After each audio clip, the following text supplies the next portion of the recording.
People always think the story starts with love, but it never does. It starts with boredom. We's a kid who thinks he has all the time in the world, and no reason to use it wisely. He was that kid. Back then, my name was Evan Cole, senior year at Ridgeway High, a town small enough that everyone knew your mistakes but big enough that nobody really cared. My dad had money, my mom had rules, and I had a reputation for skating through life without consequences. I wasn't cruel, not really, just careless, which somehow turned out worse. We laughed too loud, drove too fast, stayed out too late, and called it freedom. Looking back, it was mostly noise we made to avoid silence. The night everything cracked open started like any other. Cheap beer, bad jokes, music we pretended was deep. One of the guys, Mason, had this idea about initiation, something dumb involving an abandoned water plant outside town. Climbing, jumping, proving you weren't afraid. I remember saying, "Relax, I'll jump with you," even though I had zero intention of doing that. He counted out loud, 1, 2, 3. I jumped. He didn't. What I remember most isn't the splash. It's the sound after. Nothing. No laughter. Used water moving wrong. When Mason didn't come back up, everything went quiet in a way they never heard before. I jumped in without thinking, dragged him out, yelled for help like my voice could undo what he'd done. Police lights cut through the dark, red and blue like a warning I didn't know how to read yet. I told myself I was a hero that night. I told myself a lot of things. The school didn't buy it.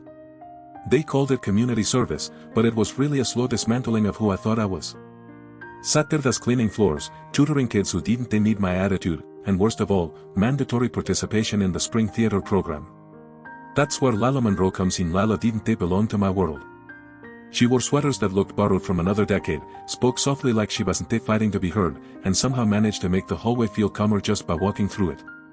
People noticed her, but not the way they notice someone they want. More like a landmark. Always there. Easy to ignore. Until she sang. It was rehearsal day, and I was leaning against the wall thinking about how fast I could get out of this punishment when she stepped onto the stage. No big announcement. No dramatic pause. Just her voice, clear and steady, filling the room like it had been waiting. It wasn't perfect. It was honest. It didn't clap. Nobody did at first. We just stared. And in that moment, something I couldn't name lodged itself in my chest. The director handed me a script and said, "You'll be working closely with Lila." That felt like another sentence. He was wrong. At first, I treated it like a joke. Missed lines, exaggerated deliveries, anything to get a laugh. Lila didn't laugh. She didn't scold me either. She just looked at me, calm and unamused, like she knew I was acting for an audience that wasn't there. "You're wasting your own time," she said once, not angry, just factual. "I don't mind helping, but only if you try." I remember shrugging and saying, "Relax, it's just a play." She tilted her head and smiled, small but certain. "Nothing's just anything," she said. That annoyed me more than it should have. We started meeting after school to run lines. At first, I was late on purpose. She waited anyway, sitting there with a notebook filled with lists. Not random lists. Thoughtful ones. Goals. Dreams. Things she wanted to see, to do, to become. One day I asked what the list was for. She said, "So I don't forget what matters when life gets loud." I laughed, because that's what I did when something got too close to the truth.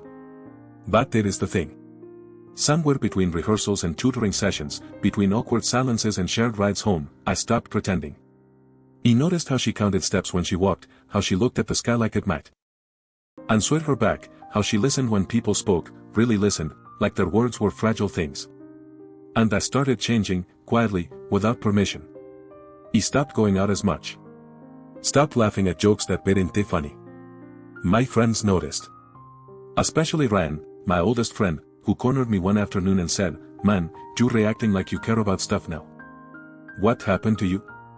He didn't have an answer. The night I realized I was in trouble was after rehearsal, when Lila asked for a ride home. She buckled her seatbelt like it mattered, turned the radio down instead of up, and stared out the window while I drove. "You ever think about who you want to be when nobody's watching?" she asked. I said something sarcastic, but my voice didn't believe it.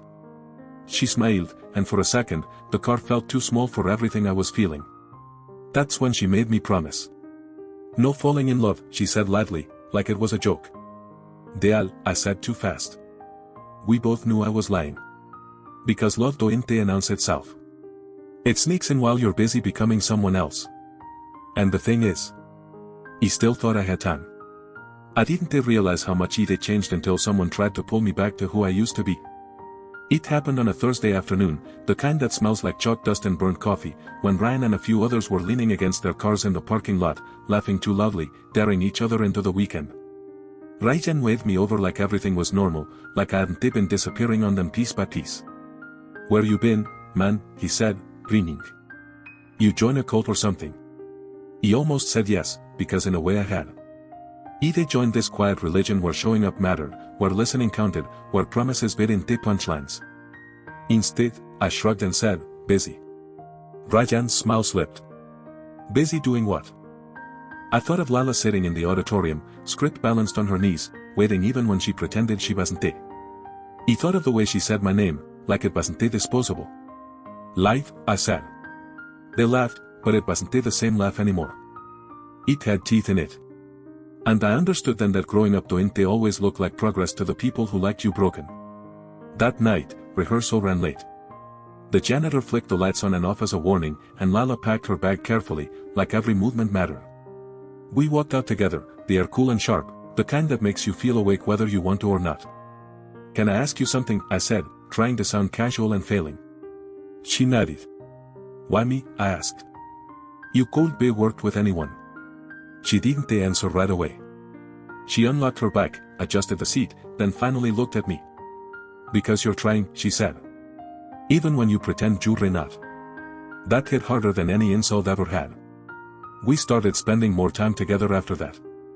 Not in a dramatic way. Used, around each other. Studying at the library. Walking instead of driving when the weather was good. Sitting on the hood of my car watching the stars remember where they belong. One night, she took me somewhere unexpected. Past the edge of town, where the road thinned and the noise dropped away. We climbed a small hill behind an old cemetery, the kind with crooked stones and names worn smooth by time. She pulled a small telescope from the back of her bike like it was no big deal. I come here when I need perspective, she said. I watched her set it up, hands steady, movements practiced. She showed me how to look, how to focus, how to wait. That was the thing about Lila. She was patient in a world that rewarded speed. When I leaned in and saw the planet hanging there, distant and beautiful and real, something inside me cracked open. He laughed, because it felt impossible that something so far away could be seen at all. See, she said softly. Some things only show up if you slow down. He wanted to kiss her then. The urge came out of nowhere and everywhere at once. He didn't. He remembered my promise. Or at least the idea of it. But feelings don't care about rules you make when you don't understand what's coming. The rumors started soon after. Whispers in the hallway. Looks that lingered too long. And then came Hannah, my ex, with her perfect hair and sharp smile and fear of being forgotten. She found Lila outside the auditorium one afternoon and said just enuga basantinok bui didn't idite hbs by that nege wiwia anad I miss iw maji fail how alas hashith stayed. Of course but her dad, Mark, didn't they trust him you hurt her, he said once, not accusing, just stating AFACIW my father was worse. He tried to be practical, which way you're young, he said. You don't have to carry this. I didn't know how to explain that I wasn't this year the play came and went in a blur. Opening night, Lila stepped into the spotlight and sang like she always had, like she was telling the truth even when it hurt. He forgot my lines. Forgot the audience. Forgot everything except the sound of her voice and the way it made my chest ache. Afterward, she laughed and teased me for freezing up, and for a moment, everything felt normal. Almost. We started doing things from her lists. Small things. Quiet things. Learning to dance on her porch with the radio turned low. Making ridiculous dinners we barely ate. Sitting in silence without needing to fill it. And then there were the nights when she was tired, when her hands shook just enough for me to notice, when she leaned into me like gravity had changed. He learned then that loving someone isn't about saving them. It's about seeing them clearly and choosing them anyway. One evening, as the sun bled into the horizon, she handed me her notebook. In case I forget, she said. Or in case you need it more than I do. I didn't open it until later. When I did, I cried for the first time since I was a kid. not loud. Used quietly, like the world was listening. That's when I understood the clock had started ticking. And there was no stopping it. The strange thing about knowing the end is coming is that time starts behaving differently. So many days felt endless, stretched thin by fear and hope pulling in opposite directions. Other days vanished before I could get my hands around them, slipping past while I was busy pretending everything was fine. Lila noticed it too. She used to joke that time was shy, that it ran faster when you stared straight at it. So we stopped staring. Instead, we built moments. Not the kind you post about or brag over, just small, stubborn pieces of happiness that refused to disappear quietly. Morning coffee on the porch even when it was cold. Her head on my shoulder while we watched old movies neither of us really liked. Me learning, very badly, how to dance properly because she said everyone deserved at least one good dance in their life. There were harder days too. Days when she couldn't get out of bed, when the light hurt her eyes, when I sat on the floor beside her and felt completely useless. I learned that love doesn't always look like strength. Sometimes it looks like staying calm while your insides fall apart, like holding Someone's hand and not saying a word because words would only make it worse. Her dad softened toward me over time. I think he saw that I wasn't going anywhere, that I wasn't trying to fix her or turn her into a lesson. One night, long after Lila had fallen asleep, he sat beside me in the living room, hands folded, voice low. Sis always known who she is, he said. I worried she'd meet someone who'd make her forget that. He looked at me then, really looked. You didn't, he said. Thank you. My own father surprised me too. He paid for treatments without saying much about it, drove me to the hospital when I was too tired to trust myself behind the wheel, stood quietly at the edge of rooms like he was relearning how to be present. We never talked about forgiveness, but it showed up anyway, in the spaces between us. The telescope took longer than I expected. He wanted it perfect. Lila told me perfect was overrated and kept handing me tools anyway. On the night we finally finished, we carried it onto the porch together, laughing when it wobbled, swearing when it didn't want to cooperate. We sat side by side, wrapped in blankets, and waited. The sky was clear, the kind of clear that makes you feel small in a good way. When the comet finally streaked across the darkness, brief and brilliant, Lila gasped like she'd never seen anything beautiful before. He took her hand and felt it trembling. I have something I need to ask you, I said, heart pounding so hard I thought she could hear it. She smiled, already knowing. I didn't have a ring worthy of the moment. I didn't have a plan that stretched into old age. All I had was the truth, and for once, that felt like enough. Will you marry me, I asked, even if it's only for the time we have. She cried then, quiet tears slipping down her face as she nodded. Yes, she said. Ebe always wanted to be your wife. We were married in a small church with peeling paint and too many folding chairs. She wore a simple dress and looked more alive than I'd ever seen her. When she walked down the aisle, the whole room held its breath. You know I did. We didn't promise forever. We promised honesty. We promised presence.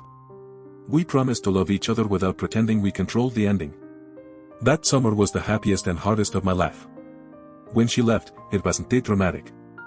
It was gentle, almost merciful. She squeezed my hand, told me she wasn't afraid, told me to keep going even when it hurt, told me to remember that love didn't fail just because it ended. Afterward, the world felt louder and emptier at the same time. I carried her notebook with me everywhere. Read it when I felt lost. Let it remind me that a life measured in years isn't always bigger than one measured in meaning. 4 years later, I came back to town a different person. Medical school had taught me how fragile bodies are, but loving Lila had taught me why they're worth fighting for. I visited her father, handed him the notebook, and watched him trace her handwriting like it might speak again if he listened hard enough. She changed you, he said.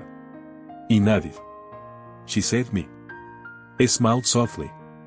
That's what love does when you let it. I still miss her. I always will. But the ache isn't empty anymore.